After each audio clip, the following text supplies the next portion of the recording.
আমার নবীর প্রাণ প্রিয় বিবি মা খাদিজাতুল কুবরা রাদিয়াল্লাহু তাআলা আনহার জীবনী খুলুন। মা খাদিজা যেদিন এই জগৎ থেকে বিদায় হয়ে যাবেন বেশি বেশি করে কাঁদতেছিলেন। মা ফাতেমা দৌড়াইয়া যায় নবীজির কাছে, বাবা গো মা কান্দে, মার কান্না থামাইতে পারি না। আমার নবী দৌড়াইয়া খাদিজার পাশে বসে মাথায় হাত বুলাইয়া নবীজি দুইটা চোখের পানি জর্জর করে ছেড়ে দিলেন। খাদিজা রে, যখন মক্কা নগরে কেউ আমাকে ভালোবাসতেন না, কেউ আমার পক্ষে ছিল না রে খাদিজা, তুমি ভালোবাসার মালা গলায় পরে আমি নবীর পাশে দাঁড়িয়েছিলাম। আজকে তুমি কান্দো, আমি রাসূল সহ্য করতে পারি না রে খাদিজা, তোমার কান্না দেখে আমার চোখের পানি রাখতে পারি না। খাদিজা রে, বল কোন ব্যথায় কান্দো, তুমি কেঁদো না গো খাদিজা, আমি রাসূল তোমার পক্ষে আছি। হুজুর আমি কান্দি, দুনিয়ার জমিনে আপনি রাসূল আমার পক্ষে থাকবেন, বিপদে আমার পাশে আসবেন, বিপদে পাশে বসবেন। হুজুর আমি কান্দি, আমি খাদিজা যখন কবরে চলে যাব, কবরে তো আপনি রাসূল যাবেন না, মুলকিন নকিরের সওয়ালের জবাব আমি খাদিজা কেমনে দিব, সেই বয়ে কান্দি। রাসূল বলেন খাদিজা রে কান্দিস না, ভয় নাই, কবরে আমি রাসূল তোর পক্ষে আছি। বলুন রাসূল যার পক্ষে থাকবে কবর হাসরে তার কোনো ভয় থাকবে কিনা? খাদিজা বলেন ইয়া রাসূলুল্লাহ, আমার কান্না থামাবো আমার তিনটা কথা যদি আপনি রাখেন। প্রথম নাম্বারে কথা হলো, আমি খাদিজা মৃত্যুবরণ করলে নবী গো বাজারের কিনা কাফন আমি খাদিজার গায়ে লাগাবেন না, আপনি নবী পাকের পাঞ্জাবি মুবারক আমি খাদিজার গায়ে পরাইবে। আরে মা বোনেরা, মা খাদিজা নবী লইয়া কবরে যাইতে চাই, এই নবী ছাড়া কবরে যায়ও না, কবরে তত্ত্বাবধায়ক সরকারের দোহাই মানবে না, বুশের দোহাইও কবরে মানবে না, একমাত্র দোহাই মানবে নবী মুহাম্মাদুর রাসূলুল্লাহ। নবী গো আপনার একটা পাঞ্জাবি দিয়ে আমারে কাফন পরাবেন, এই দাবিটা রাখেন। নবী বলেন যাও খাদিজা, তবু তুমি কেঁদো না, তুমি আমার সুখে দুঃখের সঙ্গিনী। রাখলাম। হুজুর আরেকটা দাবি কি, আমাকে যে কবরের মধ্যে শোয়াবেন আমি শুইবার আগে আপনি নবী কবরটা একটু শুয়ে আসবেন। বলুন যেখানে নবী আছে এখানে কি আযাব গজব আছে? আল্লাহু আকবার, আল্লাহু আকবার। তাই খাদিজা এই পথ ধরলেন, নবীর পথ। নবী গো আপনি একটু শুয়ে আসবেন, তাহলে আমি কান্না থামাবো। যাও, রাজি হলাম। হুজুর আরেকটা দাবি কি, মুলকিন নকির প্রশ্ন করবে, জবাবের সাহস আমার নাই। নবীর বিবি কইতেছেন নবীজিরে, মুলকিন নকিরের সওয়ালের জবাবটা আপনি রাসূল উপরে থেকে দিয়ে দিবেন। আচ্ছা কবরের জবাব রাসূল উপরে থেকে দেওয়ার ক্ষমতা আসেনি? আসতে গেলেন যে আরো জোরে বলুন আছে। এই রাসূলের পক্ষে থাকতে রাজি আছেননি? শুধু উপরে থাইকা উম্মতের পক্ষে জবাব শুধু মক্কায় নয়, প্রয়োজনে বাংলার জমিনের উম্মতের প্রশ্নের জবাব নবী মদিনা থেকে দেওয়ার ক্ষমতা। লম্বা হয়ে গেছে, কষ্ট হইতেছে আপনাদের? যাই হোক শেষ পর্যায়ে এসে গেছি। মাগো তুমিও এই আদর্শটা নাও, বাবা যুবক এই আদর্শে তুমিও চলে আসো। এবার খাদিজা বলতেছেন নবী গো আমার মুলকিন নকিরের প্রশ্নের জবাবটা আপনি নবী দিবেন, তিনটা কথা রাখলে আমি খাদিজা কান্না থামাবো। রাসূল ওয়াদা দিলেন যাও খাদিজা আমি তোমার এই তিনটা কথা রাখলাম। তারপরেও খাদিজা কান্দে। সুবহানাল্লাহ করো। রে খাদিজা তিনটা কথার জন্য অনুরোধ করেছো, আমি রাসূল রাখলাম, তারপরেও কান্দো, ব্যাপারটা কি? হুজুর আর একটা শেষ দাবি, আর কোন দাবি আমি খাদিজা করব না। কি দাবি রে খাদিজা? হুজুর আমি দেখেছি মক্কার মানুষ মৃত্যুবরণ করলে বাজার থেকে কাফন কিনে কাফন পরাইয়া শেষ বিদায়ের সাজানি সাজায়, বাজারের সুরমা কিনে কাফনের উপরে ছিটাইয়া দেয়। নবী গো আমি খাদিজার কাফনে বাজারের কিনা সুরমা ছিটাইয়েন না। খাদিজা রে তাহলে আমি কোন সুরমা ছিটাবো? হুজুর আমি খাদিজা কিছু দামি সুরমা জোগাড় করেছি, আপনি নবী যখন মক্কা নগর ঘুরে ফিরে যদি হুজরায় ঢুকতেন, আপনি নবী শুয়ে ঘুমিয়ে গেলে আমি খাদিজা আপনার পাও মুবারক থেকে জুতা মুবারক টাইনা খুলে জুতা মুবারক হাতে লইয়া কুরাইয়া কুরাইয়া নিচ থেকে কিছু ধুলি বালি জোগাড় করেছি গো। আপনি জুতা মুবারকের ধুলি মুবারক আমি খাদিজা জোগাড় করেছি। হুজুর মিলাইয়া দেখি এই ধুলি মুবারকের দাম আল্লাহর আরশের চাইতেও বেশি। তাই আমার বাজারের কিনা সুরমা কাফনে দিয়েন না, এই জুতা মুবারকের ধুলি মুবারক গুলো আমি খাদিজার কাফনের উপর ছিটাইয়া দিয়েন। আমার মন বলে গো নবী, বাজারের কিনা সুরমার মেয়াদ শেষ হয়ে যাবে, নবী পাকের জুতা মুবারকের ধুলি মুবারকের মেয়াদ কোনদিন শেষ হবে না। খাদিজা রে, ও খাদিজা, আমি রাসূলকে খুশি করে বিদায় নিই। লম্বা ঘটনা সংক্ষেপ করে দিলাম। নবীজির পাঞ্জাবি মোবারক দিয়ে কাফন করানো হলো। কবরের মধ্যে নবী নাইমা কান্দে, ও কবর আমার খাদিজা রে তোর মধ্যে দিয়ে গেলাম, যে খাদিজা আমার সুখে দুঃখের সঙ্গী। নবী বসে আছে দাফন করার পর মুলকিন নকির আসে না খাদিজার কবরে। অনেক সময় পার হয়ে গেলে নবী অপেক্ষায় রত। আমার আল্লাহ বলেন, জিবরাইল যা রে আমার বন্ধুর কাছে যা। বন্ধু খাদিজার কবরের পাশে বসে আছে মুলকিন নকিরের সওয়ালের জবাব দেওয়ার জন্য। আমার বন্ধুর কানে খবর দে, খাদিজা যেদিন মুলকিন নকির সওয়ালের ভয়ে যেদিন দুনিয়াতে কাঁদছে, সেই দিন আমি আল্লাহ খাদিজার মুলকিন নকিরের জবাব আমি আল্লাহ দেওয়ার ব্যবস্থা করেছি, বন্ধুর দিতে হবে না। ও মা বোনেরা, আসো খাদিজার মতো কবরের বয়ে কান্দি, খাদিজার মতো নবীকে ভালোবাসা কবরে যায়, তাহলে মুলকিন নকিরের সওয়ালের জবাব তোমার জন্য আমার আল্লাহ আদায় করে দিবে। মাগো, তোমাদের পক্ষে আমার আল্লাহ, তোমাদের পক্ষে আমার রাসূল সমস্ত পৃথিবীর যুবকদেরকে তোমাদের গোলাম বানিয়ে দিয়েছে। তোমাদের জন্য রোজগার করে খাবার ঘরে আইনা দিবে, তুমি রান্না বাড়া করে শুধু খাবে আর স্বামীর খেদমতে যাবে। স্বামীকে কষ্ট দিও না। স্বামী যখন কষ্ট করে বাড়িতে আসে, আগে স্বামীর মন খুশি করো। খাতুনে জান্নাত ফাতেমাতুজ জাহরার জীবনী খুলুন। ফাতেমা যখন স্বামী ঘরে আসতো, নিজের ওড়না দিয়ে স্বামীর মুখের ঘাম মুছে দিত। এমন একটা মহিলা কি আপনাদের গ্রামে আছে স্বামীর ঘাম মুছে দিয়েছে? যেই মহিলা সমস্ত জান্নাতি মহিলাদের সর্দারিনী হবেন, তার যদি চরিত্রে এই গুণ থাকতে পারে, এই গুণ, এই আদর্শ, এই চরিত্র আমাদের দেশের মহিলাদের থাকা দরকার আছে কিনা? তোমরা স্বামীরে এই আদর করো না বিদায় তোমরা এখন রাস্তায় বাহির হইতেছে।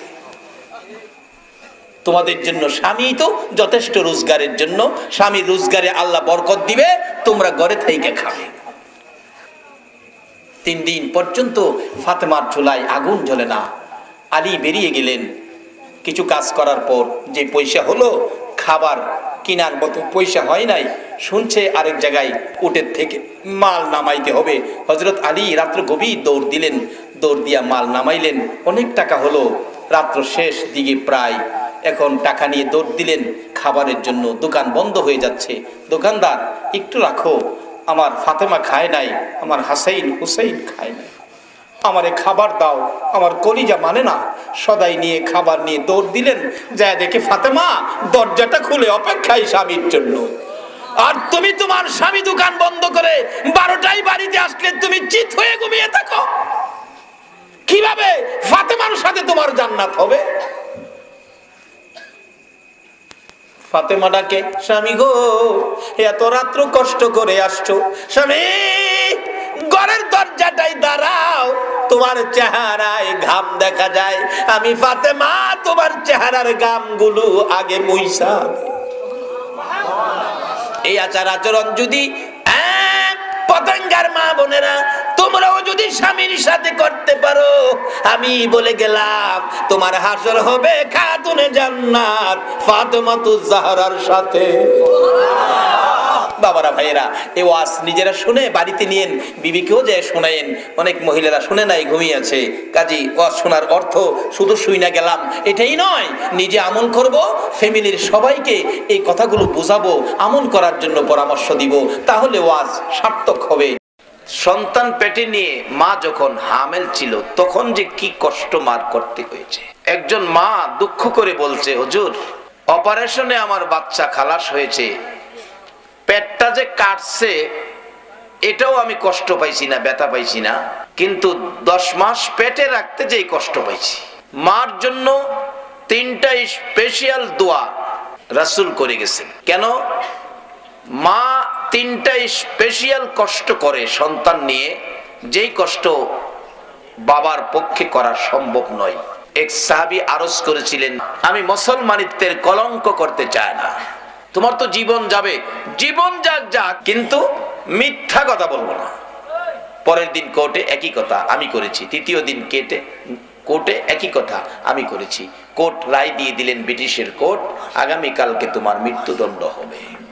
আব্দুর রশিদ বললেন, তাতে আমার কোনো আপত্তি নাই, তবে আগামীকালকে তো মৃত্যুদণ্ড হবে, আজকে রাত্রটা আমার হায়াতে আছে, তাহলে আমার একটা আকাঙ্ক্ষা, একটা আপত্তি, এই রাত্রটা যখন আমার হায়াতে আছে, কোর্ট যদি আমাকে একটু সুযোগ দিতেন, এই রাত্রটা আমি আমার মায়ের পাশে থাকি, জীবন যায় তারপরও মায়ের পাশে থাকতে চাই। কি আদর্শ ছিল রাসূল প্রেমিকদের। আর এখন বিবিকে নিয়ে শহরে বসবাস করতে রাজি, মার কাছে থাকতে রাজি না। আপনাদের এদিকে এই রোগ আছে কিনা জানি না, আমাদের এলাকায় আছে। চাকরিটা পাইলেই মা বাবার খবর নাই, বিবির সুখের জন্য শহরে বাসা ভাড়া করে 5 তলায় থাকে, মা বাবা কি করে একদিন খবর নেয় না। রাসূল প্রেমিকদের আদর্শ কি হওয়া উচিত? আব্দুর রশিদ বলতেছে, কোর্ট বিচারপতি আমাকে অনুমতি দেন, আমি আজকে রাত্রটা আমি আমার মায়ের পাশে থাক। যাও, ঠিক আছে, তাড়াতাড়ি চলে আসবে সকালে। বাড়ির দিকে দৌড় দিলেন, বাড়ির কাছাকাছি গিয়েই শুনে বাড়ির ভিতরে মায়ের কণ্ঠের কান্না, বুক ফাটা কান্না। মা যেন কোন ব্যথায় কাঁদতেছে। দরজাটায় দাঁড়ায় আব্দুর রশিদ ডাকতেছে, মা, মা গো, বলো কোন ব্যথায়, কার দেওয়া ব্যথায় কান্দো? আমি আব্দুর রশিদ প্রতিশোধ না নিয়ে, বিচার না করে ঘরে ঢুকবো না। মা চোখের পানি ছেড়ে ছেড়ে ডাকে আব্দুর রশিদের চেহারার দিকে তাকায়া, রে আব্দুর রশিদ, কেউ ব্যথা দেয় নাই, কেউ আমার কাঁদায় নাই রে, কেন জানি আজকে সকাল থেকে আমি মায়ের কলিজায় দাও দাও করে আগুন জ্বলতেছে। বলুন, সন্তানের উপর যদি কোনো বিপদ আসে, এই বিপদের খবর পৃথিবীর মানুষ জানার আগে আগে জানে কে? মার কলিজায় যেন খবর হয়ে গেছে, আমার আব্দুর রশিদ এই জমিনে থাকবে না। সেই ধাক্কায় যেন মার কলিজায় দাউ দাউ করে আগুন জ্বলছে। আব্দুর রশিদ রে, কেন জানি সকাল থেকেই আমি মায়ের কলিজায় আগুন জ্বলতেছে, কি ব্যথা কি দুঃখ আমি তো বলতে পারতেছি না। আব্দুর রশিদ দৌড় দিয়ে ঘরের ভিতরে ঢুকে মাথা টুকুন মায়ের বুকের মধ্যে ছেড়ে দিয়ে কান্দে, মা, মাগো, তোমার বুকের আগুন হলো তোমার আব্দুর রশিদ। ওই নবীর দুশমনটাকে দুনিয়ার থেকে বিদায় করে দেওয়ার অপরাধে গো মা, ব্রিটিশের কোর্ট আমাকে মৃত্যুদণ্ড দিয়েছে, কালকে আমার মৃত্যুদণ্ড হবে, ফাঁসি হবে। আজকে রাত্রটাই তোমার কাছে থাকবো, কালকে তোমার ছেলে আব্দুর রশিদ এই বাড়িতে আর আসবে না, মা বলে ডাকবে না। এই ব্যথায় তোমার কলিজায় আগুন জ্বলতেছে। মাগো, এই রাত্রটা তোমার পাশে থাকবো গো মা, বিছানা করে দাও, জীবনের শেষ ঘুম ঘুমিয়ে যায়। আব্দুর রশিদের মা চোখের পানি দিয়ে শেষ করে বিছানা সাজাইতেছিল। আব্দুর রশিদ জীবনের শেষ ঘুম ঘুমাবে, বিছানায় শুয়ে যায় আব্দুর রশিদ ঘুমানোর জন্য। মা দরদি আব্দুর রশিদের পাশে বসে ডাকতেছে, বাবা গো, তুমি ঘুমাও আব্দুর রশিদ বাবা, জীবনের ঘুম ঘুমিয়ে যাও মায়ের সামনে। আমি মা সারা রাত ঘুমাবো না রে, তোমার জীবনের শেষ দেখা দেখবো, মন ভরে আমি মা তোমাকে সারা রাত দেখবো, তুমি ঘুমাও আমি ঘুমাবো না। আব্দুর রশিদ মায়ের পাশে শুয়ে একটু পরে পাগলের মতো দৌড়াইয়া ঘরের দরজায় চলে গেছে। মা আবার ডাক দিলেন, বাবা পাগলামি করো না, একটা রাত্র ঘুমাবি, পাগলামি করো না, আসো বাবা আসো, ঘরের ভিতরে আসো। ঘরের ভিতরে আইসা আবার বিছানায় শুয়ে গেছে। একটু পরে আবার দৌড় দিয়ে ঘরের দরজায় মা ডাকতেছে, আব্দুর রশিদ রে, কাল কি তোর মৃত্যু হবে বলে বুঝি অশান্তি লাগতেছে, ছটফট করতেছো?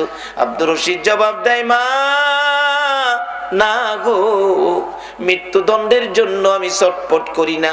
তুমি যখন ডাক দাও তোমার পাশে শুয়ে ঘুমানোর জন্য, আয়েশা যখন আমি বিছানায় শুয়ে যাই, মা গো আমি দরজার দিকে তাকাইয়া দেখি আমার মদিনার কামলেওয়ালা নবী গো দরজায় দাঁড়াই আমারে ডাকে, রে আব্দুর রশিদ এই বিছানায় ঘুমাইস না, আয় আমি রাসূল মদিনার থেকে তোর জন্য এসেছি, আমি নবীর ভালোবাসায় জীবন দিতে যাচ্ছস, এই বিছানায় ঘুমাইস না, আমি রাসূলের পাশের বিছানায় তুই ঘুমাবি।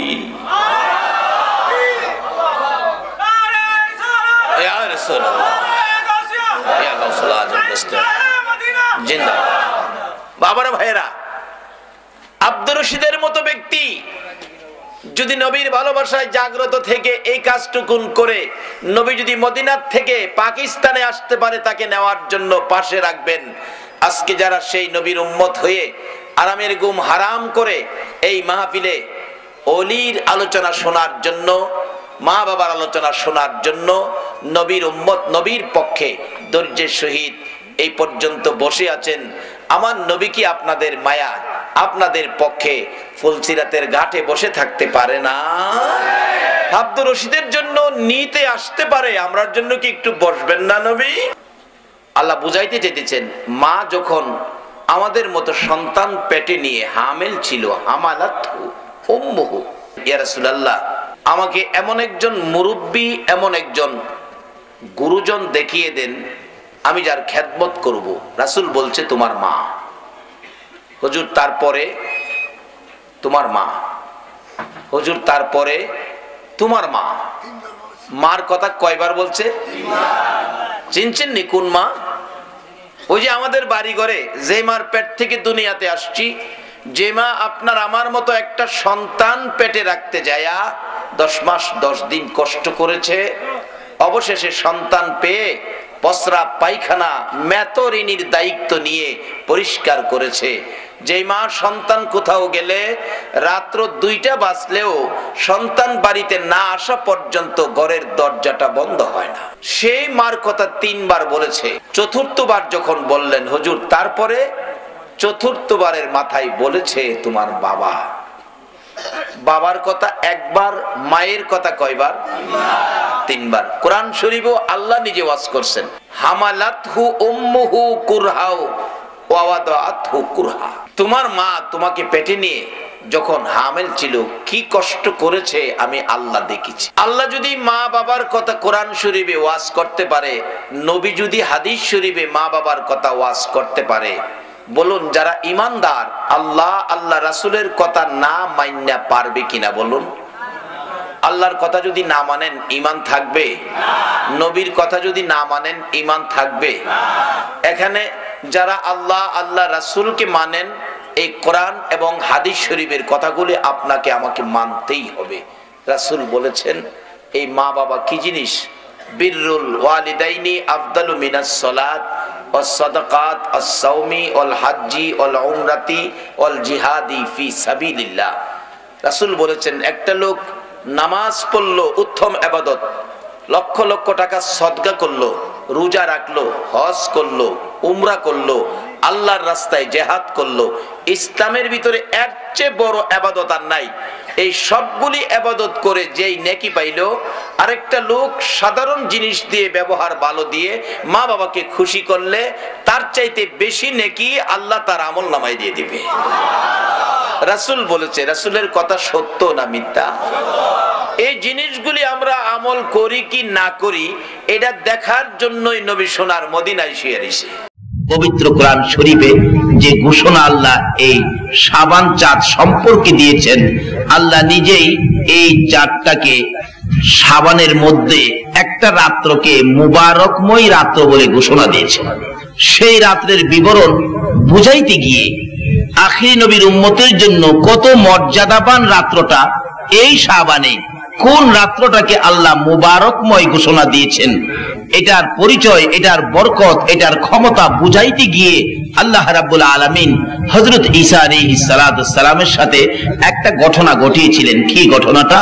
ঈসা আলাইহিস সালাম যাচ্ছে, পথে মধ্যে বিরাট বড় পাথর, পাথরটা দেখে ঈসা আলাইহিস সালাম প্রশ্ন করলেন, প্রভু গো, এত বড় পাথর, এত সুন্দর, তার কারণ কি? আল্লাহ বলেন, এর মধ্যে আমার কুদরত বিরাজ করছে। তাই নাকি? কিরকম? আল্লাহ বলেন, হে ঈসা নবী, তোমার হাতের লাঠি এই পাথরের মধ্যে আঘাত করো। ঈসা নবী পাথরে আঘাত করলে বিরাট বড় পাথর মাঝখান দিয়ে ফেটে গেল। পাথরের ভিতর থেকে একটা সাদা দাড়িওয়ালা মানুষ বাহির হলো। ঈসা আলাইহিস সালাম বললেন, কিরে বাবা, পাথরের ভিতরে তুমি? ওই বৃদ্ধা লোকটা বললেন, হ্যাঁ বাবা, আমি এখানে আল্লাহর তাসবিহ তাহলিল আদায় করি, আল্লাহর জিকির আজকার করি, এই কাজেই থাকি। তো তুমি পাথরের ভিতরে এইভাবে জিকির আজকার করো, খাবার কোত্থেকে পাও? উনি বললেন, খাবারের চিন্তা তো আমার না, খাওয়ানোর সময় হলে বেহেশতি ফল ফলাদি আসবে। ঈসা আলাইহিস সালাম বললেন, তাই নাকি? তাহলে তো তুমি তো বিরাট বুজুর্গ, পাথরের ভিতরে বসে আল্লাহর জিকির করে বেহেশতি খাবার খাও। আচ্ছা বাবা, তুমি এখানে কতদিন যাবত এইভাবে খাইতেছো আর জিকির করতেছো? বুড়া লোকটা বললেন, আমি 400 বছর পর্যন্ত এই পাথরের ভিতরে জিকির করি। ঈসা নবী বললেন, 400 বছর? তাহলে তো তুমি বিরাট বুজুর্গ। আমি ঈসা নবীও তো এই বুজুর্গি হাসিল করতে পারি নাই। তারে বাবা, আপনার মর্যাদা তো খুব বেশি। ওই বুড়া লোকটা হাসে আর বলে, ও ঈসা নবী, শোনো, আমার আর কত বুজুর্গি দেখছো? এমন একজন নবী আসতেছে যিনি শেষ নবী, আখিরি নবী। ওই নবীর উম্মত যারা হবে তাদের জন্য এমন একটা রাত্র আছে, যেই রাত্রে এক রাত্রে ইবাদতের বিনিময় আমি বুড়ার 400 বছরের চাইতে বেশি নেকি তারা এক রাত্রে পাওয়া যাবে। সেই রাত্রটাই হলো লাইলাতুল মুবারক, যেটা বরাতের রাত্র বলা হয়। আল্লাহু আকবার বলুন। ঈসা নবী কয়, এই বুজুর্গের চাইতে বলে এক রাত্রে 400 বছরের বুজুর্গি নিব, তাইলে তো আমার এই নবী ওই পাওয়া দরকার। আপনারা যে নবীর উম্মত হয়ে শেষ রাত্রে বসেছেন, শেষ নবীর উম্মত। আসলে কথা আছে, যার শেষ ভালো তার সব ভালো। ঈসা নবীর মতো নবী শেষ নবীর উম্মত হতে চায় নবুয়তি ছেড়ে দিয়ে। আল্লাহ রাব্বুল আলামিন বলেন, ঈসা কি বলতে চাস প্রভু গো? যেই নবীর উম্মত এক রাত্রে ইবাদত করে এই 400 বছরের বুজুর্গের চাইতে বেশি নেকি পাইবো, আমার এই নবীর উম্মত বানাও। আল্লাহ কয়, হে নবীর উম্মত হইতি, যা কবুল করলাম। আকাশে উঠায় নিয়ে গেলেন। একদিন আসবে পৃথিবীতে সেই নবীর উম্মত হইয়া, ঈসা মিয়া হইয়া, ঈসা নবী হইয়া না। যেদিন আসবে পৃথিবীতে কানা দাজ্জাল নামে একটা জালিম আসবে, যার কপালে লেখা থাকবে কাফের, একটা চোখ থাকবে অন্ধ, এক হাতে থাকবে জান্নাত, আরেক হাতে থাকবে জাহান্নাম। আপনাদের কাছে এসে বলবেন, আমাকে খোদা মানো, তাইলে জান্নাতে দেব, আর খোদা না মানলে জাহান্নামে দেব। অথচ দেখবেন জাহান্নাম, ভিতরে ঢুকাইলে গিয়া দেখবেন জান্নাতের শান্তি। দেখতে জাহান্নাম, যেটা জান্নাত দেখবেন ভিতরে জাহান্নাম। এইভাবে সে ঘুরতে থাকবো। যারা দেখে, যারা নগদের পাগল, হেরা কইবেন সর্বনাশ, জান্নাত পামু আপনারে খোদা মানলে, তাই তো আপনিই খোদা, গারো দইরা জান্নাতে দিব, জাহান্নামের শাস্তি ভোগ করতে থাকবো। আর যারা হেরে খোদা মানবে না, তারে আমার নবী বলে গেছেন, করাত লাগাইবো মাঝখানে, করাত দিয়া 2 ভাগ করে ফেলবে, আবার একত্রিত করবে, জিন্দা হয়ে যাবেন, কিন্তু আর করাতে ধরবে না। এরকম ঘটনা ঘটতে থাকবে দাজ্জাল আসলে। কিন্তু দাজ্জালকে গুলি করে মারা যাবে না, বোমা মেরে মারা যাবে না, কোনো অস্ত্র তখন দাজ্জালের উপর ব্যবহার খাটবে না। কিন্তু হযরত ঈসা আলাইহিস সালাম এখন যেই আকাশের মধ্যে আছেন, ইনি আসবেন দাজ্জালের সাথে যুদ্ধ করার জন্য ঈসা মিয়া হইয়া। ইমাম মেহেদী আলাইহিস সালাম মসজিদের নববীর ইমাম থাকবেন। আসরের নামাজের সময় ওই 2 জন ফেরেশতার কাঁধে ভর দিয়ে ওই ঈসা মিয়া দুনিয়াতে নামবেন দাজ্জালের সাথে যুদ্ধ করার জন্য। কোন পাহাড়ে গিয়ে ধরা পড়বে, দাজ্জাল মারা যাবে, এটাও আমার নবী কিতাবে উল্লেখ করে গেছে। জোরে কোন সুবহানাল্লাহ। মসজিদের নববীর মিনারার উপরে নামায়া দিবেন ফেরেশতারা। ইমাম মেহেদী আলাইহিস সালাম নামাজ পড়ায়া বাহির হবেন, কে যেন খবর দিবেন আপনার মেহমান আসছে, তখন মই দেওয়া হবে, চগম দেওয়া হবে, নামবেন দুনিয়াতে, বলবেন হুজুর ফেরেশতারা আকাশ থেকে মিনারাই দিতে পারলো, জমিনে দিতে পারলো না, আবার মই দিতে হবে কেন, চগম দিতে হবে কেন? আল্লাহ এর দ্বারা বুঝাইতে চায় উসিলা দরকার আছে। এই জন্য আমাদের দেশের মানুষ হক্কানি পীর মাশায়েখদের সাথে যায় একটা সম্পর্ক করে কিনা বলুন তো? এটাই উসিলা দেখাইছে যে না উসিলা লাগবেই। চগম দিবে, নিচে নামবে, যুদ্ধের সামান বুঝাবে, যেই খবর পাইবো আখিরি নবীর উম্মত ইসামি আই পড়ছে, দাজ্জালের তখন 12টা বাজবো, বাতলা পায়খানা শুরু হইব, হাই খালি দৌড়বো, যুদ্ধ দরকার নাই, আমার জানটা বাঁচাই, কিন্তু জান বাঁচাইবার ক্ষমতা নাই। এই নবীর উম্মত ইসামিয়ার হাতে দাজ্জাল দুনিয়ার থেকে চিরবিদায় হয়ে যাবে। নবুয়তি ছেড়ে দিয়ে ঈসা নবীর মতো নবী আমাদের নবীর উম্মত হওয়ার দরখাস্ত করেছিলেন, এই সবে বরাতের বরকতের খবর শুননা এক রাত্রে 400 বছরের চাইতে বেশি নেকি। প্রশ্ন কর হুজুর এক রাত্রে এত নেকি দেন কেন? এটা অন্য নবী রাসূলের উম্মতের দেয় নাই। না দেওয়ার কারণটা কি জানেন? কি বলেন? বলবো। কারণটা হলো অন্য নবী রাসূলের উম্মতের হায়াত ছিল বেশি। কারো হায়াত 150 বছর, কারো হায়াত 1000 বছর, কারো হায়াত 1500 বছর, 2000 বছর হায়াত ছিল। কিন্তু এই নবীর উম্মতের হায়াত কত? মাত্র 60।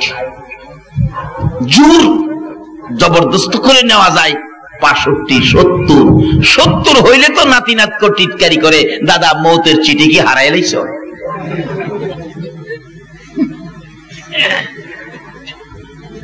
আমার আল্লাহ কয় বন্ধু গো, তোমার উম্মতের তো হায়াত কম কিন্তু বরকত তো বেশি। অন্য নবীর উম্মতেরা 2000 বছর হায়াত পায়া নেকি কামাইছে, আর আপনি নবীর উম্মতের আর হায়াত কম, নেকি তো বেশি কামাইতে পারবে না। তাইলে আমি বিশেষ কিছু রাত্র আপনার উম্মতের জন্য বাজেট দিলাম, জোরে কন্যা যেমন দিল লাইলাতুল বরাত, লাইলাতুম মুবারাকা, বরকতময় রাত্র, মুবারকময় রাত্র। এটা শাবানের 14 দিবাগত রাত্র, কত বরকত দিয়ে দিলেন। আসুন সামনে বাড়ি। এর মধ্যে আল্লাহ বলেন বন্ধু এই রাত্রে 400 বছরের চাইতে বেশি নেকি দিলাম কেন? হেরা 1000 বছর হায়াত পাইছে, 1000 বছর ইবাদত করতে পারছে। আপনার উম্মতদের তো হায়াত কম, এই জন্য মাঝে মাঝে স্পেশাল কিছু সুযোগ দিলাম।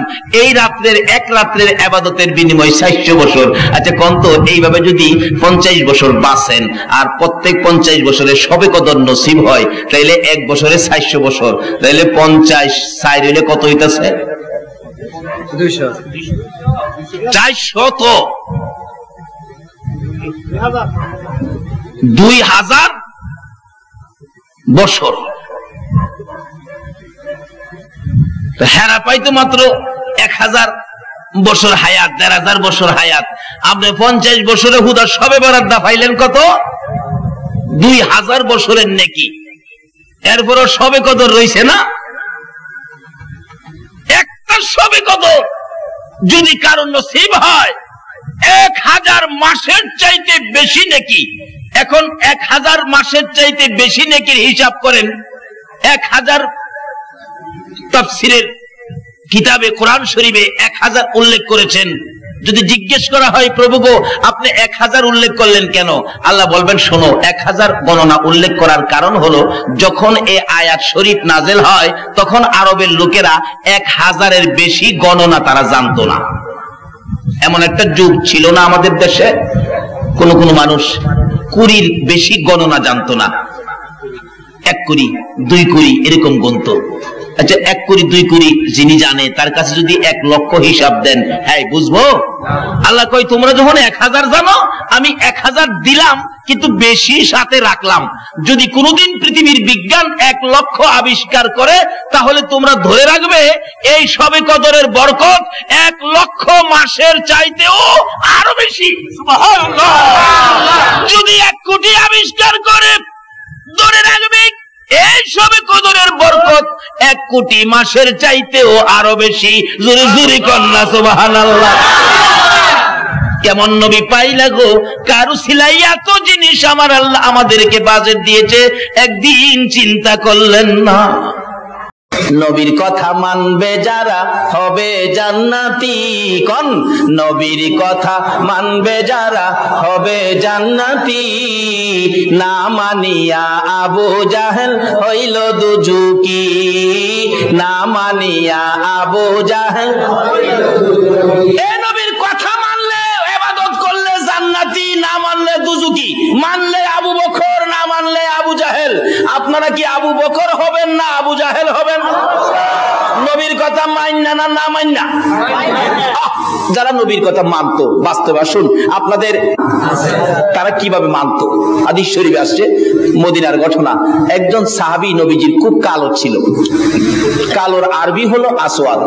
কালোর আরবি আসওয়াদ। নবীজি একদিন ডাহে, আসওয়াদ এদিকে আয়, তুমি বিয়ে করবা? কালা মিয়া কয়, হুজুর আমি যে কালার কালা আমার কাছে কেউ বিয়া দেয় না, আমারে দেখলে দৌড়ে। রাসূল বলেন তুমি বিয়ে করবানি? হুজুর করতে তো মন চায়। তাই তোমার বিয়ের ব্যবস্থা আমি করব। যারা নবীর কথা মানে তাদের পক্ষে নবী থাকবে কিনা কোন তো? তোমার বিয়ের ব্যবস্থা আমি করব। চিঠি লিখছি কালা আসওয়াদ জি। এই চিঠিটা মদিনার বড় বাড়িটা আছে না, মদিনার বড় বাড়িটা, জি মদিনার বড় বাড়ির মালিকের হাতে নিয়ে দিও। নিয়ে গেছে। মদিনার বড় বাড়ির মালিকের সামনে গিয়ে ডাক দিছে, আসসালামু আলাইকুম চাচা। কি কর? এক মুসলমান আরেক মুসলমানকে দেখলে কি কইতে হয়? অন তো সালামই নাই। অন দেখলে কয় গুড মর্নিং, আর হামেদা কয় গুড নাইট। অথচ নবী বলছে আমার উম্মতের মধ্যে ওই ব্যক্তি উত্তম নাম্বার 1 উম্মত হবে যে আগে সালাম দেয়, যে আগে। আরে একটা আমল করো না নবীর সাথে লইয়া জান্নাতে যাইতে গেলে, একটা আমল। আল্লাহ কইছে নবীর কথা মানতে। গুড মর্নিং গুড নাইট আল্লাহ কয়, যারা গুড গুড কয় এটা দেখে রাখিস, কবরে গেলে ও ফেরেশতারা বাইরে গুড়া বানায় লইবি। মুসলমানের লজ্জা থাকা উচিত। যারা গুড মর্নিং গুড নাইট শিখাইছে তারাই আজকে মুসলমানদের কলিজার মধ্যে গুলি করে মারতেছে। আজ থেকে কসম খাও, যদি নবীর সাফায়ের সহ জান্নাতে যেতে চাও, জীবনে আর কোনোদিন এই মুখ থেকে গুড মর্নিং আর গুড নাইট বাহির করব না। যদি এই কসম খেয়ে গুড মর্নিং গুড নাইট বন্ধ করতে পারো, আল্লাহর কসম ফুলসিরাতের কিনারে রাসূল তোমার জন্য বসে থাকবে।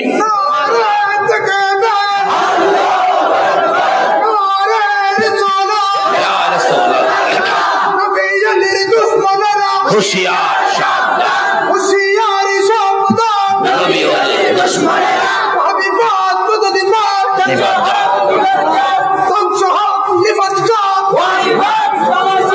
মাশাআল্লাহ মাশাআল্লাহ। আসুন আগে বাড়ি, খালি মুখে মুখে নয়, আজকের থেকে আমরা আমলে যাব। কি বলেন ঠিক কিনা?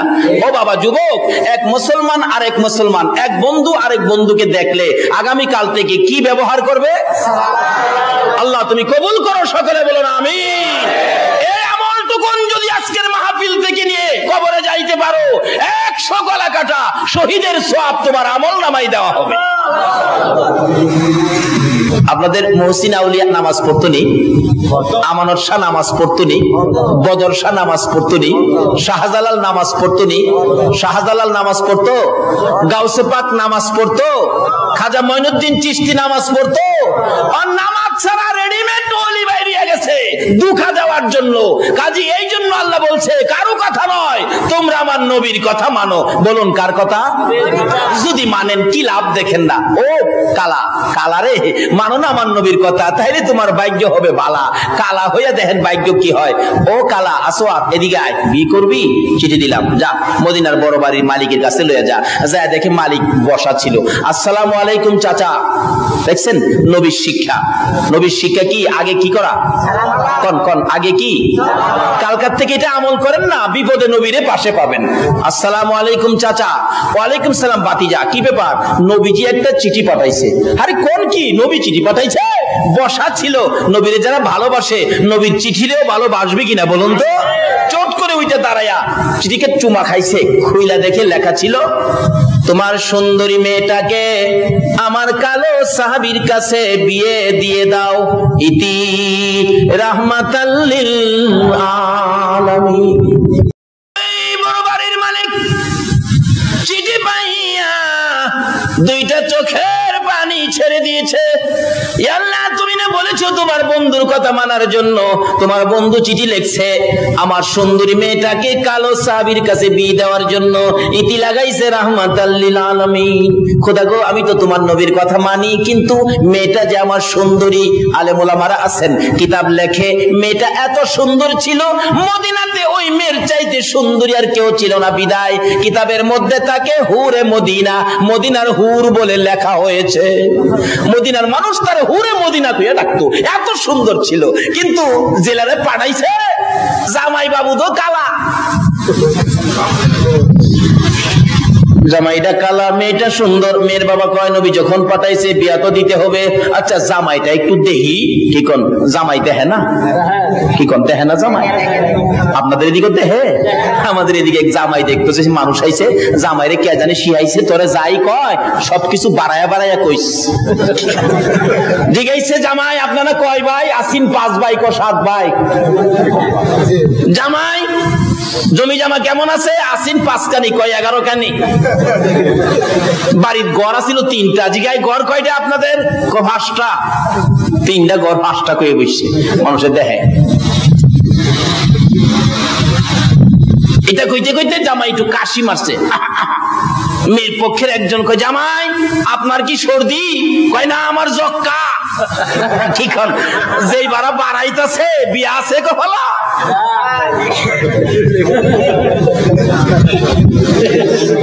জামাই তো দেখতে হয়। লাইনে আসেন, এখনো লাইন খোলা আছে। এই দেশ ছাড়তে হবে, এই পোশাক খুলতে হবে, সাদা পোশাক পরতে হবে, কবর দেশে শুইতে হবে, মাটির সাথে মিশতে হবে। আমাদের আগে যারা আসছিল কবরে যায় দেখেন, কবরের মাটি ভাঙ্গা গর্ত হয়ে গেছে, কিচ্ছু নাই। আমরাও একদিন এইভাবে কবরের মাটি ভেঙে মাটির সাথে মিশে যাব। তার আগে আসুন নবীর কথা মানি। বলুন কার কথা? ডাকতেছে নবী, চিঠি নিয়ে গেছে। জামাই দেখবো তো, সুন্দরী মেয়ের বাবা। জামাইটা দেখে কেমন কালা, জামাইয়ের পায়ে চায়া দেহে জাহাজ মার্কা আলকাতরা। হাই হাই, এত কালো, আমার মেয়েটা রাজি হয় কিনা? আমার 15 মিনিট আগে ইঙ্গিত দিবেন, রাজি হয় কিনা। ডাকতেছে কালা মিয়া, আসওয়াত জি, আপনি এখন যান, আমি পরে মেয়ের সাথে পরামর্শ করে আপনাকে জানাবো। আচ্ছা বলুন তো, এই কথায় কি বোঝা যায়? বিয়াটা হইব?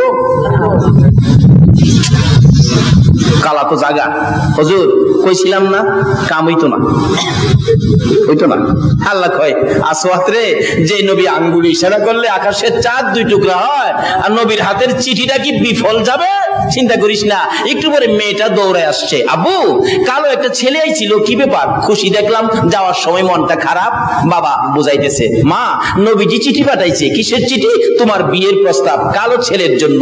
একটা চিৎকার মারছে মহিলাটা, বাবা বাবা গো, বলেন কি নবী চিঠি লিখছে? তাহলে আমার মন কয় মদিনাতে বুঝি আমার চেয়ে দামি মহিলা আর নাই।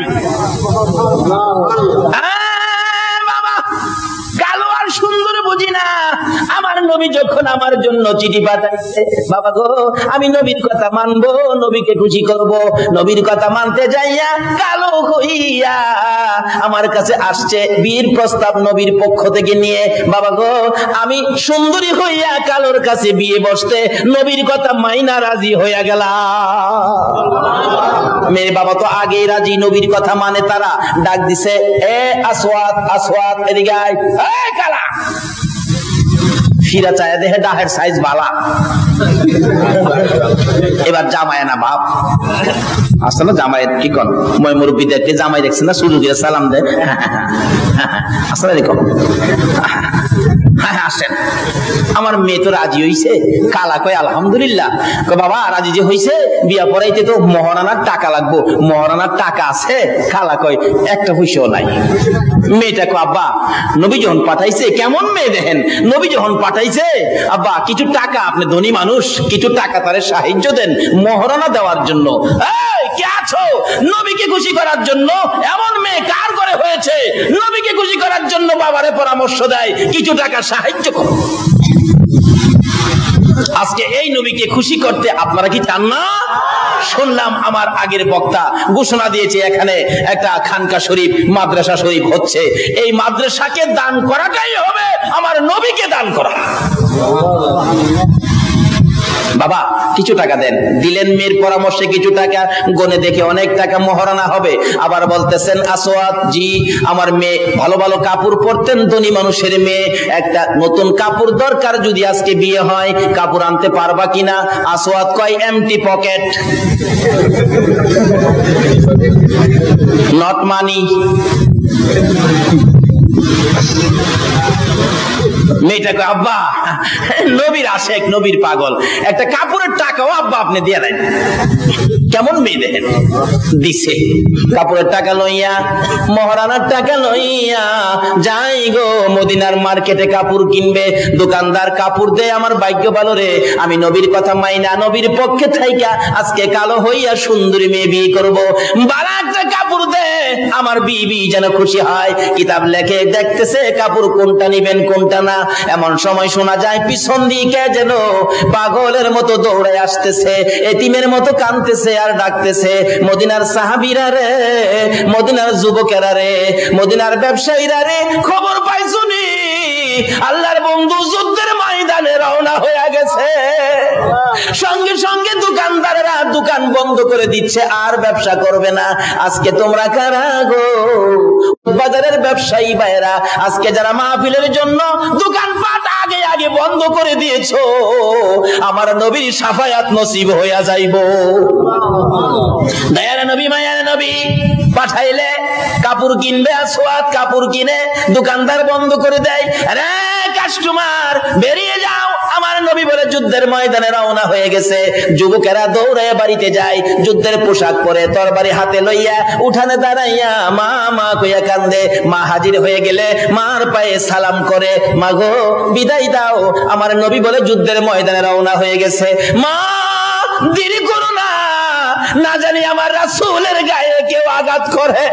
মা বিদায় দাও গো, দেখা হবে হাসরের ময়দানে। এই বলে যুবকেরা যুদ্ধের পোশাক পরে তরবারি লইয়া নবীর পক্ষে যাচ্ছে।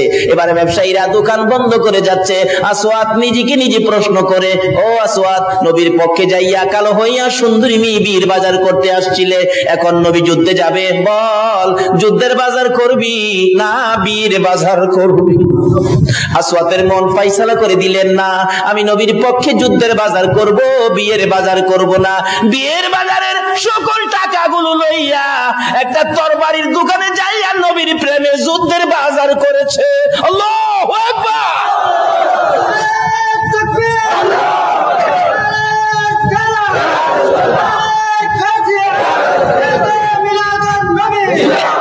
বলতেছিলাম মানো না আমার সেই নবীর কথা, মানার জন্য বলছে আমার আল্লাহ যদি জান্নাতে যেতে চাও, এবার প্রথম ভাবেই দেখো জান্নাত কিভাবে আসে। আসওয়াদ একটা তরবারি কিনে যুদ্ধের বাজার করে বিয়ের বাজারে টাকা দিয়ে সুন্দরী মেয়ে বসে আছে, আসওয়াদের বিবি হবে। আসওয়াদ সুন্দরী মেয়ের দিকে তাকায় না, আমার নবীর ভালোবাসা লইয়া বিয়ের বাজারে টাকা দিয়া যুদ্ধের বাজার করে পিছে পিছে যাইতেছে আর ডাকতেছে, ইয়া রাসূলুল্লাহ ইয়া হাবিবাল্লাহ ইয়া রাসূলুল্লাহ আমার মৌতের নিদান কালে থাকিও নবী গো আমার শিয়রে, আমার মৌতের নিদান কালে থাকিও নবী গো আমার শিয়রে, দেখিব আপনাকে দুই নয়ন ভরে, ইয়া রাসূলুল্লাহ ইয়া হাবিবাল্লাহ ইয়া রাসূলুল্লাহ। আসওয়াদ আমার নবীর পক্ষে নবীর কথা মানে, নবীকে ভালোবাসে, যুদ্ধের বাজার করে, গভীর বাজারে টাকা দিয়ে যুদ্ধের বাজার করে, তরবারি সহ যুদ্ধের ময়দানে উপস্থিত। যুদ্ধ শুরু হয়ে যায়, যুদ্ধ করতে করতে নবীর আশেক আসওয়াদ শহীদ হয়ে যায়। যে যুদ্ধে 70 জন সাহাবা শহীদ হয়েছিলেন, আমার নবী নিজেও ব্যথায় ব্যথিত হয়েছে। যুদ্ধ থেমে গেলে নবীজি ডাকতেছেন, সাহাবীরা রে, গলা কাটা, মাথা ফাটা, কলিজা বাহির হয়ে আছে রে, আমি আর সহ্য করতে পারি না রে সাহাবীরা, দে দে আমার আদরের শহীদদেরকে তোরা দাফন করে দে। আল্লাহু আকবার। আমার নবী বলেন, সহ্য করতে পারি না, দে দে দাফন করে দে। শর্ত হলো গোসল করাইস না, কাফনও পরাইস না রে। রক্ত মাখা অবস্থায় হাসরের ময়দানে আমি নবী আল্লাহর আরশের কিনারে লইয়া দাঁড়াইবো। দেখো আমার উম্মতের মতো তোমার জন্য এইভাবে আর কোন নবী রাসূলের উম্মতেরা রক্ত দিছেনি। এই যে দেখো, গলা কাটা রক্ত পড়তে থাকবে, মাথা ফাটা রক্ত পড়তে থাকবে। আমার আল্লাহ বলবেন, বন্ধু গো, কথা দিলাম তারা যা চায় আমি আল্লাহ তা দিয়া তাদেরকে খুশি করব। লম্বা ঘটনা যাই না ওদিকে, আমার নবী এইভাবে নির্দেশ করলে দাফনের কাজ শুরু হলো। 69 জনকে দাফন করার পর 70-এর মাথায় আসওয়াতের লাশ দূরে পড়ে আছে। নবী বলেন, সাহাবীরা রে, এটা কার লাশ? দেখা যায় আসওয়াত আমার আসওয়াতের মতো। হুজুর, আসওয়াত বিয়ের বাজার করতে গিয়েছিল, বিয়ের বাজার না করে যুদ্ধের বাজার করে জীবন দিয়েছে। আমার নবী বলেন, আর একটু কাছে যাইয়া দেখি, নতুন তরবারিটা হাতে চিত হয়ে আসওয়াত পড়ে আছে। আর একটু কাছে যাইয়া দেখি, জিহ্বাটা বাহির হইয়া কপালে লাইগা রইছে। আর একটু কাছে যাইয়া দেখি, ডান দিকের কলিজাটা বাহির হইয়া কাঁপতেছে। আমার নবী বলেন, আসওয়াত রে, বিয়ের বাজার করলি না, যুদ্ধের বাজার করে আমার কলিজাটা দেখাইয়া বিদায় হলে রে আসওয়াত। মাবুদ রে, আমার আসওয়াতকে তুমি কি দিবা গো আল্লাহ? দে আমার আসওয়াতকে কবর নামাইয়া দে। আমার নবী কবরের পাশে দাঁড়িয়ে ছিলেন, আসওয়াতের লাশ কবরের দিকে নিয়ে আসতেছে। নবীজি কবরের দিকে তাকাইয়া মুস্কি মুস্কি হাসতেছেন। সাহাবীরা বলেন, ইয়া রাসূলুল্লাহ, মুস্কি মুস্কি হাসেন কেন, জানতে চাই। আমার নবী বলেন, সাহাবীরা রে, আমি যা দেখি তোমরা তা দেখো না। হুজুর, কি দেখে হাসছেন আমি জানতে চাই। এবার আমার নবী জবাব দেন, এরে সাহাবীরা, আমার আসওয়াত মদিনার হুর বিয়ে করতে গিয়েছিল। আমার যুদ্ধের খবর পাইয়া বিয়ের বাজারে টাকা দিয়ে যুদ্ধের বাজার করে মদিনার হুর ফালাইয়া রে আমি নবীর প্রেমে জীবন দিয়ে কবরে রওনা হয়েছে। রে সাহাবীরা, সেই জন্য কবরের দিকে তাকাইয়া দেখি রে, মদিনার হুরের পরিবর্তে আসওয়াতের কবরে জান্নাতের হুর পাঠাইয়া দিছে। আল্লাহু আকবার।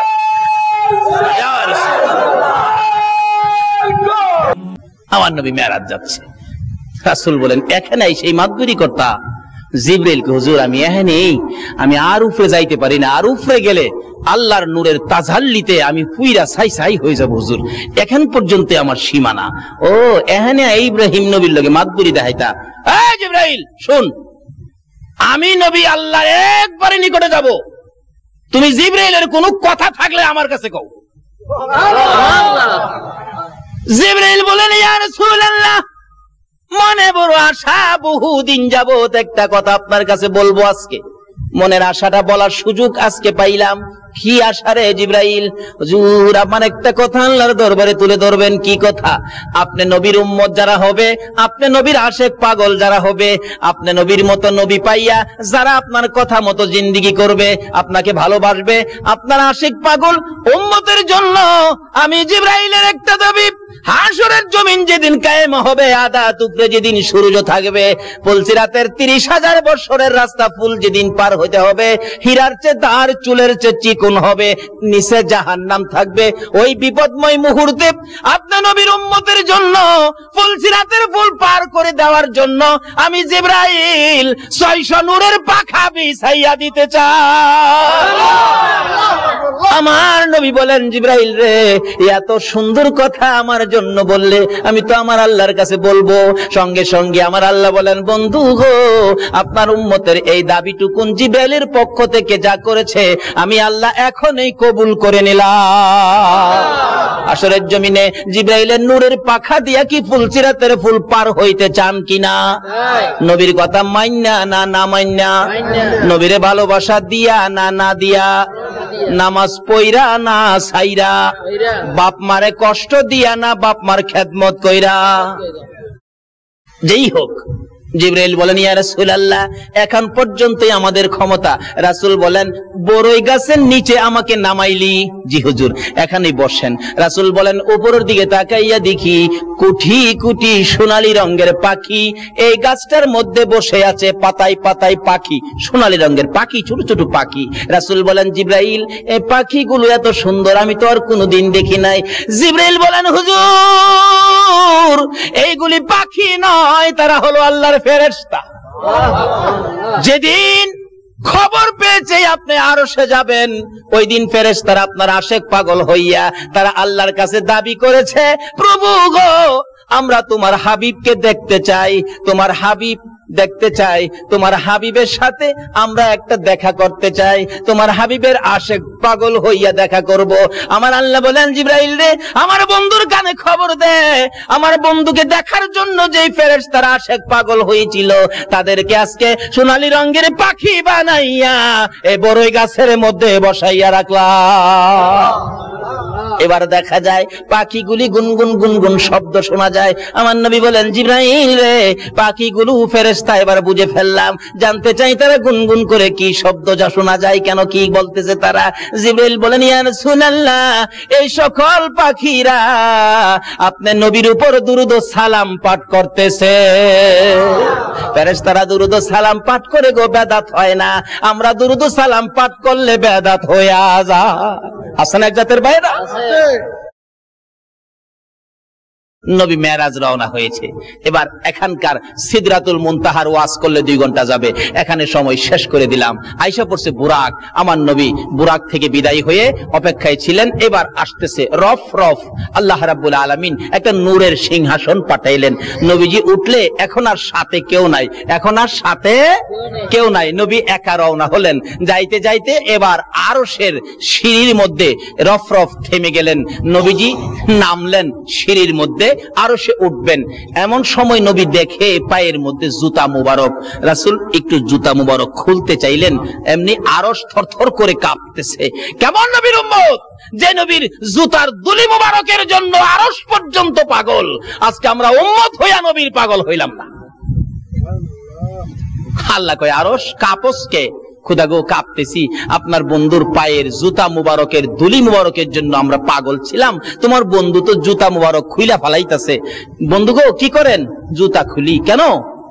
জুতা পায়ে দিয়ে আই পড়ছি, আমি খেয়াল করি নাই। তো জুতা খুলেন কেন? খুলি কেন? আপনি যে মুসা নবীর তুর পাহাড়ে দমক মারছিলেন, কোরআন শরীফ ফাখলা নালায়েক, আপনি আবার আমারও নালায়েক কই আবার দমক টমক মানেন, এর লাগি আগেই খুলতাছি। বন্ধু গো মুসারে দমক দিতারি, তোমার জুতা মুবারকের দুলির জন্য আমার আরশ পাগল হয়ে রইছে। তাকবীর, আল্লাহু আকবার, নারে রিসালাত, ইয়া রাসূলুল্লাহ, নারে গাউসিয়া, ইয়া গাউসিয়া, শাহিল শাহ মদিনা জিন্দাবাদ, আহলে সুন্নাত ওয়াল জামাত জিন্দাবাদ, পুরাননগর সুন্নি সম্মেলন মাশাআল্লাহ মাশাআল্লাহ। আল্লাহ তুমি কবুল করো, সকলে বলুন আমিন। এই যে এই নবীর প্রেম ভালোবাসায় যদি আমরা থাকি, বলুন আমাদের লস হবে না লাভ হবে? এই নবীর পক্ষে থাকতে রাজি আছেন কিনা বলুন তো? আর কারো কোনো কথা মানতে রাজি না। আমার নবী বলেন প্রভু গো তাহলে কি আমি জুতা মুবারক খুলবো না? না, আপনার জুতা মুবারকের দুলি মুবারকের জন্য আমার আরশ লালায়িত, এখানে কথা জমবে না, এখানে আরশ বহনকারী ফেরেশতা আছে। বন্ধু আসো, তোমার সাথে রুদ্ধদ্বার বৈঠক হবে, দরজা বন্ধ করে বৈঠক হবে, আর কেউ থাকবে না। লম্বা ঘটনা। এখান থেকে একটানে আল্লাহর হাবিবকে নিয়ে গেলেন যে জায়গাটার নাম কোরআন শরীফে আসছে কাবা কাউসাইন।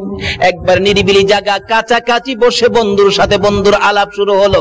আলাপ করতে করতে একটানা কত বছর আলাপ করেছে? আরে জোরে ক। আচ্ছা, এমন বন্ধু কি পৃথিবীতে আছে যে বন্ধুর বাড়িতে যায় বন্ধু 27 বছর থাকতারে? একদিন থাকলে বন্ধুর মা জিগায় কি রে তোর বন্ধু কয়দিন থাকবো? কয় মা কালকানি জায়গা কালকা তো আর যায় না, কিরে কয়দিন থাকবো? 2 দিন গেছে, 3 দিন যখন হইছে বন্ধুর মা বাবা হমানে কয়, কিরে তোর বন্ধু কি এখানে বাড়ি বানছে নাকি? আমার আল্লাহ বলেন বন্ধুর সাথে কথা চললো 27 বছর। বলুন কয় বছর? তারপরে ও বন্ধুর প্রেমের স্বাদ মিঠে না। তারপরে বিদায় দিতে যাওয়ার আগে বলে, বন্ধু গো, আমি যে তোমার চোখে উম্মতের জন্য পানি দেখেছি, তোমার সাথে গোপন বৈঠক কি, আসো তাকাও ডাইন পাশে। তাকাইলাম, কি দেখছো? বিরাট বড় একটা পাহাড়। তাকাও বাম পাশে, তাকাইলাম, কি দেখছো বন্ধু? ছোট্ট একটা পাহাড়। বন্ধু পাহাড়ের খবর নিয়ে যাও। বড় পাহাড়টা হলো আমি আল্লাহর দয়ার পাহাড়, ছোট পাহাড়টা হলো তোমার উম্মতের গুনার পাহাড়। বন্ধু গো আর কেঁদো না, দেখা যাও আমার দয়ার পাহাড় বড় নাকি তোমার গুনাহগার উম্মতের পাহাড় বড়। আমার নবী বলেন তোমার দয়ার পাহাড় বড়। বন্ধু গো এবার গোপন বৈঠকে ফাইনাল করে দিলাম, তোমার উম্মত যারা হবে গো, খুঁটিনাটি গুনাহ যাদের হবে গো, আমার এই দয়ার পাহাড় দিয়ে গো বন্ধু আমি গুনার পাহাড় আমি শেষ করে দিব। লম্বা ঘটনা। তার সাথে সাথে বিদায় হয়ে আসবেন 27 বছর পর। ওখানে ওয়াজ করলে 2 ঘন্টার দরকার। ডাকতেছে, বন্ধু বিদায় হয়ে যাইবা গো, উম্মতের জন্য কি নিয়ে যাইবা? আচ্ছা, এই সফরে নবী খালি আইলে ভালো হয় না উম্মতের জন্য কিছু আনলে ভালো হয়? আমার নবী কয়, আমি যাওয়ার সময় উম্মতের জন্য কি নিব? একটা কম্বল নিব না, স্বর্ণ নিব না, ইউরো ডলার টাকা কিছুই নিব না। আমি আমার উম্মতের জন্য জান্নাতের চাবিটা লইয়া লইলাম। আর কি লইলাম? আমার উম্মতেরা যদি বলে, আল্লাহর বন্ধু গো আপনি বন্ধুর বাড়িতে গেলেন, আমরা তো বন্ধুর বাড়ি দেখাইলেন না, এই জন্য বন্ধুর বাড়িতে যাওয়ার রাস্তা আসসালাতু মেরাজুল মুমিনিন। আমি মেরাজ করেছি একবার, আর আমার উম্মতের জন্য সুযোগ করে দিলাম 5 বার। বলুন কয়বার? 5 বার। আরো জোরে বলুন কয়বার? আমার নবী নামাজ নিয়ে রওনা হবেন, আল্লাহ নামাজ দিলেন। আমার নবী নামাজ লইলেন, আমার আল্লাহ দিলেন। কত ওয়াক্ত জানি দিল? ঘুমায় রয়েছেন আপনারা? ঘুমায় থাকলে দোয়া করে দেই। কত ওয়াক্ত নামাজ দিলেন? 50 ওয়াক্ত নামাজ। নবী বেশি পায়া খুশি। আচ্ছা পরি কয় ওয়াক্ত? আচ্ছা দিল 50, পরি 5, 45 কমাইলো। আচ্ছা এটা কি আল্লাহ জানে না যে আমরা 50 পড়তে পারবো না? নবী জানে না? কিন্তু এখানে এই ঘটনা কেন ঘটাইলো? এই ঘটনার কারণ হলো ওই যে মুসা নবী কইছিন, খোদা গো আমার খুব আশা ছিল তোমারে দেখতাম। আল্লাহ কই, মুসা রে তোর আশাটা পুরা করবার লাগিয়া আমার বন্ধুরে আমি 50 ওয়াক্ত নামাজ দিছি, তুই কেলাম আটকাইস। সুবহানাল্লাহ। 6 নাম্বার আকাশে মুসা নবী, আমার নবী আসতেছে, নামাজ 50 ওয়াক্ত। আল্লাহ ডাকতেছে, মুসা জাগা।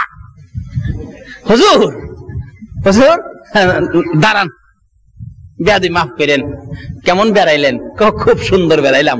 হ্যাঁ, উম্মতের লেগে কি আনলেন? আপনি তো উম্মতের দরদি নবী, কি আনলেন? মুসা আমি আমার উম্মতের লেগে 50 ওয়াক্ত নামাজ আনছি। নবী খুশি। মুসা নবী, হুজুর মাফ করবেন, আপনার উম্মত দুর্বল হবে, 50 ওয়াক্ত নামাজ পড়তে পারবে না, কিছু কমায় নিয়ে আসেন। মুসা নবী জানে আমরা পারবো না, আল্লাহ কি জানে না? কিন্তু কারণটা হলো এইটা, ওই যে মুসা নবীর আশা আছে না আল্লাহরে দেখতো, নিজের ক্ষমতায় ক্ষমতা নাই, এই নবীর উসিলায় মুসা মনের আশা পুরো হইব। আমার নবী কো ঠিকই তো কইছো, আবার যাইতেছে। মুসা নবী ক দেখি দেখি কই যা, আমার নবীরে আয়না বানায়া পিছে চাই রিছে, দেখে আল্লাহ রাব্বুল আলামিনের দরবারে যায় বসছে। এবার মন ভরে দেখতেছে নবীকে আয়না বানায়া। বন্ধু কেন আইছো?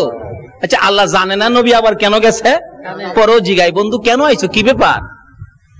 প্রভু গো আমার উম্মতে 50 ওয়াক্ত পড়তে পারবে না, তো যাও 5 ওয়াক্ত কমাইলাম। আচ্ছা একবারে পারছিন না 45 কমাইতো? 5 কমাইলাম। অর্থাৎ বন্ধু আইলে কি বন্ধুর কাছে কি লাগে? ভালো লাগে। 5 কমাইছে। মুসা নবী জিগায়, হুজুর কি করছেন? 5 কমাইছে। হুজুর আরো কমায় নিয়ে আন, 5 পারবে না, 45 পারবে না। আবার গেছে। মুসা নবী কহ জীবনের আশা পুরা করতেছি। বন্ধু কি ব্যাপার? খোদা গো 45 পারবে না, যাও আরো 5 কমাইলাম। আবার আইছে। মুসা নবীজি গায়, হুজুর কি করছেন? 5 কমাইছে। হুজুর আবার যাইন, আরো কমান লাগবো। যাইতে যাইতে 9 বার গেছে, 5 নং 45। এরপরও মুসা আলাইহিস সালাম বলেন, আল্লাহর নবী গো আরো কমাই এলেন। আমরা নবী কয় না, আর 45 রাকাত কমাইছে, ওহন কেমনে কমু কমানোর কথা? আমার আল্লাহকে বন্ধু গো, লেখা হয়ে গেছিল 50, কিন্তু মুখে মুখে আপনার উম্মতের জন্য 45 কমাইছি, খাতা পত্রে কিন্তু কমাইছি না। ওই যে লেখা কিন্তু 50। তোমার উম্মতেরই কয়ে দিও 5 ওয়াক্ত যদি আদায় করে তাহলে নেকের বেলা আমি 50 এর দিলাম। যান, এই নামাজ না পড়ে মেরাজের বরকত নেওয়া যাবে না। এই নামাজ না পড়ে নবীর উম্মত হওয়া যাবে না। যেই হোক, এই নামাজের ভিতরে ওয়াজ আছে 3 দিনের।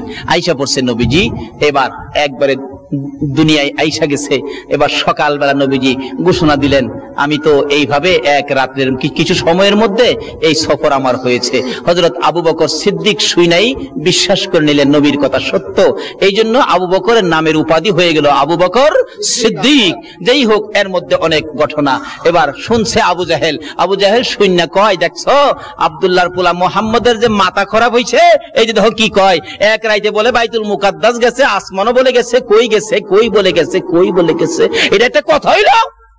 আবু জাহেলের সাথে একটা চামচা চামচা থাকে না বড় লোকের সাথে? আরে জুকার চিনেন না? জুকার আছেন একটা ইহুদি 3টা ফাল মারে আবু জাহেলের কথাটা কইলে, চাচা দেখছেন আপনার কথাই তো ঠিক। আবু জাহেল দৌড়ে গেছে, আসো তোমরা বাতিজারে পরীক্ষা করি গেছে কিনা বাইতুল মুকাদ্দাস। যায় কই, বাতিজা তুমি নাকি আজকে রাত্রে বাইতুল মুকাদ্দাস গেছো? জি চাচা আমি গেছি। এটা কথা কইলা? মাসের পর মাস হাইটা যাইতে হয়, তুমি এই এক রাতের কিছু সময়ে গেছো। আচ্ছা তুমি যদি গিয়ে থাকো তো তুমি বলো তো বাইতুল মুকাদ্দাসের দরজা আছে কয়টা? জানালা কয়টা আছে? জানালার মধ্যে রড কয়টা আছে? কোন দিকে কয়টা জানালা আছে? আচ্ছা আপনারা যেখানে ওয়াজ শুনতে আইছেন, এই প্যান্ডেলের ফিলার কয়টা, খুঁটি কয়টা আছে কেউ গনছেন? আপনারা কি গনতে আইছেন? খুঁটি গনতে আইছেন? ওয়াজ শুনতে আইছেন? নবী কি হ্যাঁ কি বাইতুল মুকাদ্দাসের দরজা গনতে গেছেন? আবু জাহেলের প্রশ্ন। আমার নবী তো চুপ করে দাঁড়া রয়েছে। চাচা আমি কি দরজা গনতাম গেছি? না, যদি গিয়া তাহো তাহলে এগুলি কও। আমার আল্লাহ বলেন, জিবরাইল আবু জাহেলের সামনে আমার বন্ধু লজ্জা পাবে, আমি সইতে পারি না। যারে জিবরাইল পুরাপুরি বাইতুল মুকাদ্দাসটা টান্ডা উঠাইয়া আমার নবীর সামনে নিয়ে তুলে ধরে রাখ। জিবরাইল পুরাপুরি বাইতুল মুকাদ্দাস উঠাইয়া আমার নবীর সামনে তুলে ধরে বলতেছেন, ইয়া রাসূলুল্লাহ আল্লাহর সালাম গ্রহণ করুন। আমি জিবরাইলের সালাম গ্রহণ করুন। আবু জাহেলের প্রশ্ন গনে গনে আপনি জবাব দিয়ে দেন। সামনের দিক তুলে ধরে রাখছে, আমার নবী গনতেছেন, চাচা বাইতুল মুকাদ্দাসের সামনে দরজা আছে 3টা। আবু জাহেল কই কই গনে? নবী গনে 1 2 3, 3টা দরজা আছে। এমনি জিবরাইল দক্ষিণ দিক ঘুরাইলেন, জানালা গনবে নবী। ও চাচা জানালা আছে 2টা। উত্তর দিক ঘুরাইছে জিবরাইল, চাচা গো উত্তর দিকে জানালা আছে 2টা। এক একটা জানালার মধ্যে 9টা কইরা রড আছে। আমার আল্লাহ বলেন, জিবরাইল রে আমার বন্ধুরে বলো, শুধু দরজা জানালা রড নয়, এর মধ্যে কয়টা ইটা বালু আছে সব আমার নবী বলতে পারবে। বলুন পারবে কিনা? এবার আবু জাহেল বলেন, বাতিজা গনে গনে কিভাবে বললা? আমার আল্লাহ বলেন, জিবরাইল রে আমার বন্ধুর জন্য বাইতুল মুকাদ্দাস তুলে ধরেছি, তোমার জন্য নয়। আবু জাহেলকে, বাতিজা বুঝলাম না তোমার ব্যাপার। ওই যে সাম সাড়াকো চাচা, এটা বুঝবার নাই লন জায়গা। বাড়ির গিয়া কইতাছে, বিবি গো আব্দুল্লাহর পোলা কই বলে কই গেছে, কই আবার বাইতুল মুকাদ্দাস বলে গনে। কিন্তু মহিলাটা ছিল একটু ধার্মিক, যদিও ইহুদি ধার্মিক ছিল। মহিলা কয়, দেখো এই নবীর আব্দুল্লাহর পোলার একটা সুনাম আছে এলাকায়, আব্দুল্লাহর পোলার সাথে বাহাদুরি কইরো না। তুইও যেমন তার কথাই কস, মাতবরি করিস না। বাজার থেকে মাছ আনছি, মাছ কাট। বিবিরে দিছে মাছ কাটতো, হয়ে গেছে পুকুরে গোসল করতো। পুকুরে গোসল করে ডুব দিছে, আসিল জেন্টস, ডুব দিয়া দেখে লেডিস। এই ক্ষমতা আমার আল্লাহর আসেনি?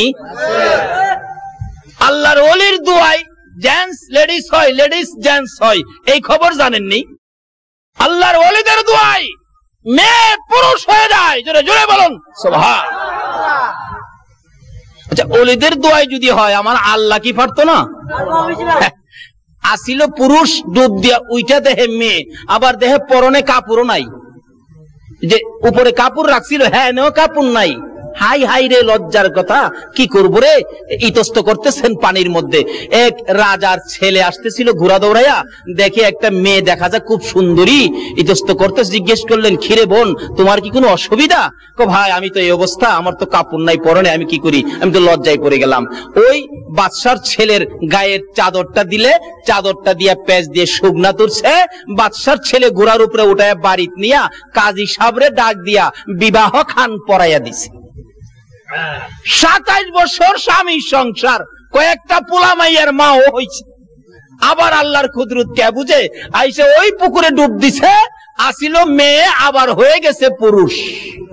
দেখাই যে কাপড়টা সামনে ছিল এটাও দেখা যায়, কাপড় থাপাদা নিয়ে দিছে দৌড় বাড়ির দিকে, দেহি বাড়ির 27 বছর হইছে, বাড়ির দেহি বাড়ি ওল নিয়ে আসে কিনা, যাইয়া ডাকতেছে বাড়ির বাহির থেকে, এই পোলার মা বাড়িতে আছো, খবর তো রাখস না, না মইরা হয়ে গেল, গিয়া দেখে এখনো মাছ কাটতেছে। সুবহানাল্লাহ। বিবি কয় বছর মাছ কাটস? বিবি কই কয় কি রে ভাগলা, এটা কি মাথার দোষ নেই, এটা কি বাগে কামড়াইছে? তুমি এখন মাছ দিয়ে গেলা, এখন আমি মাছ কাটতেছি, কয় বছর কেন, কতক্ষণ কেন, কি হয়েছে তোমার, পাগলামি করো কেন? বিবি বিশ্বাস কর, তোরে মাছ কাটাত লাগাইয়া পুকুরে ডুব দিলে আসিলাম পুরুষ, হয়ে গেলাম মেয়ে। রাজার ছেলে উঠাইয়া নিয়ে বিয়ে করেছে আমাকে, 27 বছর স্বামীর সংসার করেছি, কয়েকটা পোলা মাইয়ার মা হইছি গো বিবি। আবার পুকুরে গোসল করতে আইসা ডুব দিলাম, পরে আবার পুরুষ হয়ে গেলাম, কাপড় পরি নাই, কাপড় নিয়ে বাড়িতে আসলাম, তুই আসস কিনা? বিবি গো 27 বছর কি তোর মাছ কাটতে লাগে? বিবি ওইটা দাঁড়ায় একটা চিৎকার মেরে ডাক মারছে, রে স্বামী এবার বুঝেছি এটা তো আমার মাছ কাটার কেরামতি নয়, তুমি যে আখিরি নবীর মেরাজের 27 বছর বিশ্বাস করো নাই, এক রাত্রের মধ্যে কিভাবে 27 বছর পার হবে? আমার মাছ কাটার মধ্যে যদি 27 বছর পার হইয়া আরেক বেটার বউ হইতে পারো, আল্লাহর নবী কি এক রাতের কিছু সময়ের মধ্যে 27 বছর পার হইতে পারে না? নারে তাকবীর, নারে রিসালাত, নারে গাউসিয়া। বিবি কয় স্বামী এইবার কি তোমার বুঝে আইছে? ইহুদি কয় বিবি গো আর বুঝবার বাকি নাই, জোরে জোরে বলুন সুবহানাল্লাহ। আমার নবী 27 বছর পার হইয়া বন্ধুর সাথে আলাপ করে সদাই নিলেন মাত্র একটা, আসসালাতু মেরাজুল মুমিনিন। নবী বলেছে আসসালাতু মেরাজুল মুমিনিন, মাওলার সাথে সম্পর্ক বন্ধুত্ব করতে গেলে নামাজ লাগবে, মাওলার সাথে দেখা করতে গেলে কি লাগবে? নামাজ। নবীজি এত কষ্ট করে সফর করে উম্মতের জন্য নিয়ে আসলেন নামাজ, উম্মতের জন্য নিয়ে আসলেন জান্নাতের চাবি। আল্লাহ আমাদেরকে নবীর মেরাজের ভুজ বুঝার তৌফিক দান করুক, সকলে বলুন আমিন।